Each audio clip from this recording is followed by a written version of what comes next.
Good morning all. Today we are going to start our next chapter, that is equilibrium. Equilibrium chapter is divided into two parts. First is chemical equilibrium and second is ionic equilibrium. So first of all we will study about chemical equilibrium. Now first of all let us understand what do you mean by the word equilibrium. To understand this, let us take an example of a box and apply the same force on both sides. Now, if you will apply the same force on the both sides, then the net force will be 0, means this box will be on rest. So, we can say this box is in equilibrium, and this equilibrium is known as static equilibrium. Static means rest, there is no motion. Static equilibrium. Or, now let us imagine a reversible chemical reaction, like in which reactant can give product and product can give reactant. So at equilibrium the reaction will not going to stop. At equilibrium the reaction will not going to stop. And that is why this equilibrium which is achieved in this reaction is known as dynamic equilibrium. Dynamic means in which forward reaction speed is equals to backward reaction speed. Forward reaction speed is equals to backward reaction speed. Chemical equilibrium is dynamic equilibrium, not static equilibrium. Is dynamic equilibrium, not static equilibrium. So, equilibrium is a state in which opposing forces are balanced. And chemical equilibrium is that if in any reaction rate of forward reaction is equals to rate of backward reaction, then it is known as chemical equilibrium and it is represented by this arrow. Here rate means speed. Now according to direction, chemical reaction are of two types. First is irreversible and second is reversible reaction. Irreversible reaction means the reaction which can take place in only forward direction, means like this, in which reactant only can give product. Product cannot give reactant. In this, reactant can only give product. And this reaction is represented by the single arrow. For example, when acid react with base, this is the acid and this is the base. So when acid react with base, it will give salt plus water. Now salt plus water cannot give HCl and NaOH back. So this is a irreversible reaction. For example, when NaCl react with AgNO3, it will give white precipitate of AgCl and NaNO3. Now the white precipitate of AgCl react with NaNO3, they cannot give again AgNO3 and NaCl. Next example is when magnesium is combusted in the presence of oxygen, it will give magnesium oxide, the white powder of magnesium oxide. White powder cannot give again magnesium and oxygen. Or when zinc react with copper sulfate, it will give ZnSO4 plus copper. And again, these two on reaction cannot give Zn plus CuSO4 because Cu is less reactive than Zn. It cannot replace Zn. Next is reversible reaction. Reversible reaction means the reaction which can take place in both the direction. And to represent this, we use this arrow. For example, the Haber process. In Haber process, we are preparing the ammonia. When nitrogen react with hydrogen, it can give ammonia. It is a reversible reaction. Or N2, when N2 react with O2, it can give NO. This is a reversible reaction. Now there is a question, what is the region of attainment of equilibrium? So to attain the stability, equilibrium is attained. And as you know, the stable thing always require less energy. Always require less energy. So to attain the stability, the equilibrium is attained. The equilibrium is attained. At equilibrium, reactant and product both are present in the reaction, because as you know, reactant can give product and product can give reactant. So due to this, at equilibrium, reactant and product both are present in the reaction. At equilibrium, the concentration of reactant and product do not change under constant temperature and pressure. Now let's talk about the types of equilibrium. Equilibrium is of two types. First is physical equilibrium and second is chemical equilibrium. Physical equilibrium, example like ice changes into water, and you know we can again change water into ice. So this is the example of physical equilibrium. And chemical equilibrium, like PCl5 gives PCl3 plus Cl2. Again, PCl3 and Cl2 can react to give PCl5. Acetic acid can give CH3COO negative plus H positive. They can again give acetic acid. They can again give acetic acid. As you can see in this reaction, there is a formation of new product. There is a formation of new product. Due to the formation of new product, it is known as chemical equilibrium. And here, as you can see, there is no formation of new product is taking place. So it is known as physical equilibrium. Now, let's see the graphical representation of chemical equilibrium. How we can represent chemical equilibrium through the graph. For this, take an example. When N2 react with hydrogen, it gives NH3. So, to draw the graph, there are some important points. First point is, initial concentration of N2 and H2 is maximum.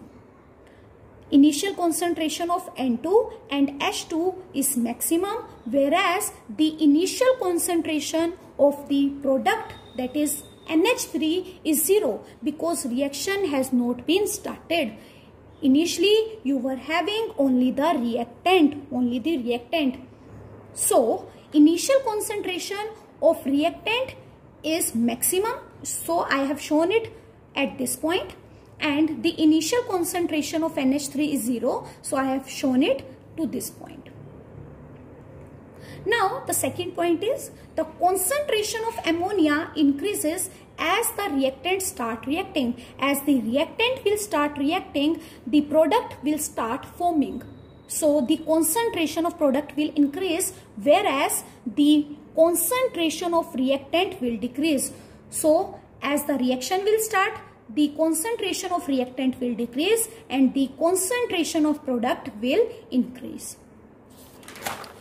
Next is the reaction will proceed till equilibrium is established. Till equilibrium is established. So overall we can draw, here we can write rate of reaction and here we will write time.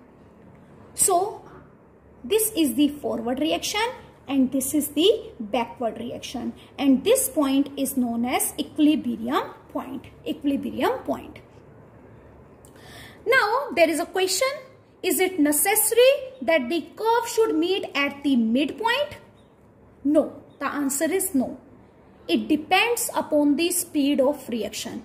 It depends upon the speed of reaction. Now let's see the characteristic of chemical equilibrium. At equilibrium, the reactant and product both are present. This we have already studied. I have already told you, at equilibrium the reactant and product both will be present. Second, equilibrium is dynamic in nature. This also I have told you, which means rate of forward reaction is equals to the rate of backward reaction, since the chemical reaction does not stop. Third is equilibrium concentration. At equilibrium, the reactant and product concentration is constant. At equilibrium, the reactant and product concentration is constant, because as we know, the rate of forward reaction is equals to the rate of backward reaction. Then the concentration will remain same. Fourth, the catalyst does not affect the state of equilibrium. Does not going to affect the state of equilibrium. Fifth, the change in concentration, pressure, volume may change the equilibrium, but the change in temperature always changes the equilibrium position. These can change, but temperature change will always going to change the equilibrium position. This is very important according to numerical point of view or according to IIT and JEE. Sixth point is equilibrium cannot be attained in the open vessel. You know this. It can only be attained in the closed vessel. Seventh point is equilibrium is the state of minimum free energy. I have already told you why equilibrium is attained. What is the reason of attainment of equilibrium? Due to stability, and stable thing always have lesser energy. So equilibrium is a state of minimum gives free energy. That is G. G should be minimum for the equilibrium, and as you know, at equilibrium delta G is 0 because delta G is state function, Now let's talk about law of mass action. Law of mass action is introduced in 1864 to explain the dependence of rate of reaction on concentration. To express or to explain the dependence of rate of reaction on concentration of reactant. Suppose we have a reaction in which A plus B gives product, in which this A and B is the reactant and small a and small b is the stoichiometric coefficient of A and B. According to mass law, the rate of reaction will be directly proportional to the concentration of reactant, that is A and B will be directly proportional to the concentration of A and B raised to the power stoichiometric coefficient. Now, if I will remove the sign of proportionality, what will come? That is constant, and this constant is known as rate constant. A and B is known as active masses, or you can say they are known as molar concentration.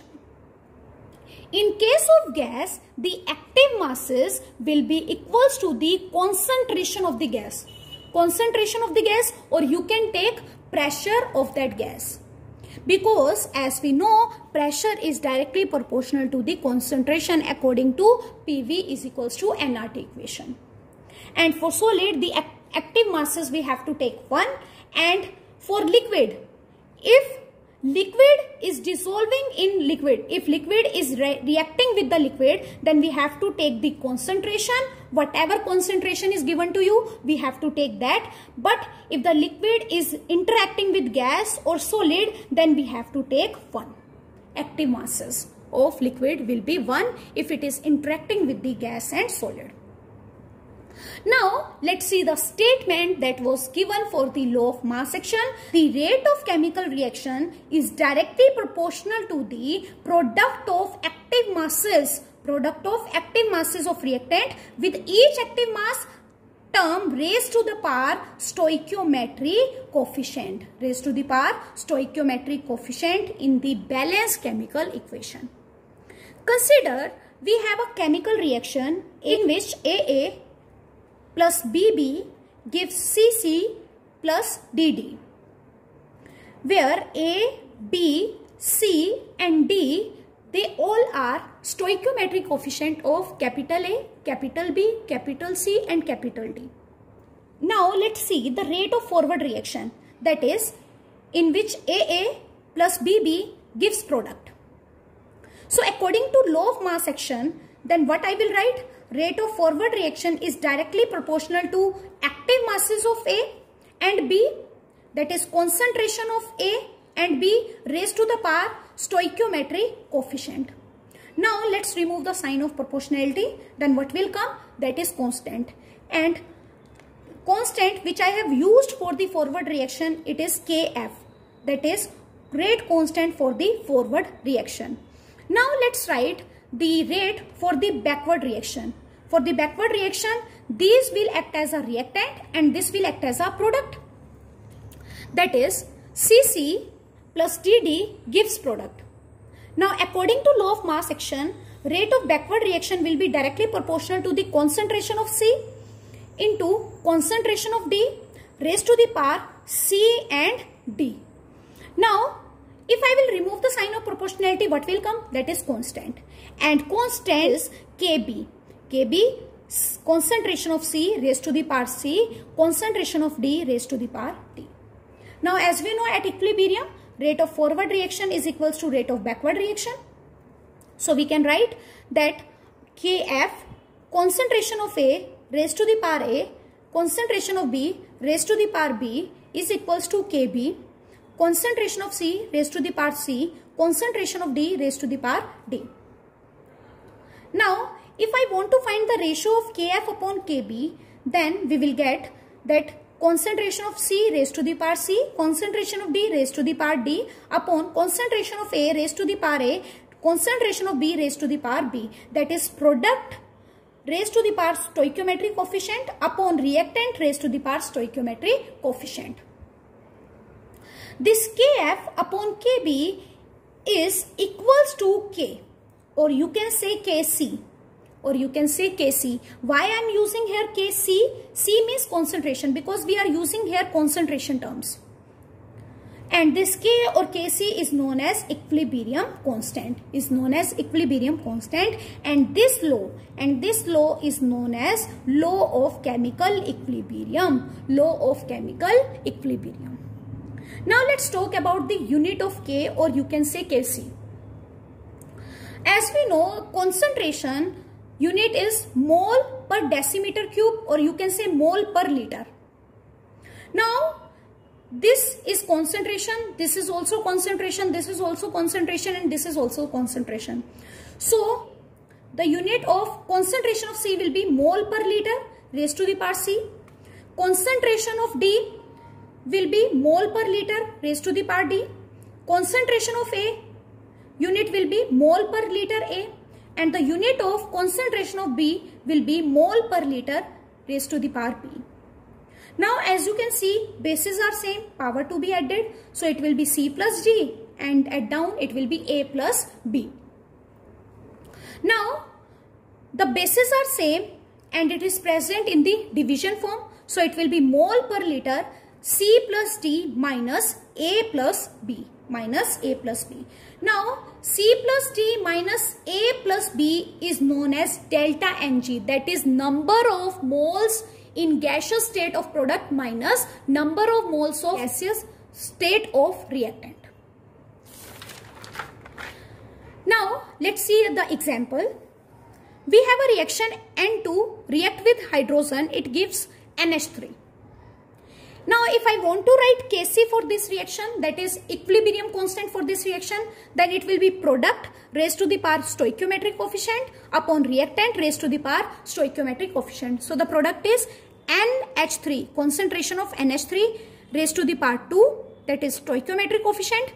Then reactant side, what we have? Concentration of nitrogen raised to the power 1, concentration of hydrogen raised to the power 3. Now if I want to write the unit, then unit will be mole per liter delta Ng, and delta Ng for this reaction will be, what is the number of moles on the product side? That is 2, and on the reactant side 3 plus 1, that is 4. So 2 minus 4 is minus 2. So it will be mole per liter minus 2. Now let's see the relationship between Kp and Kc.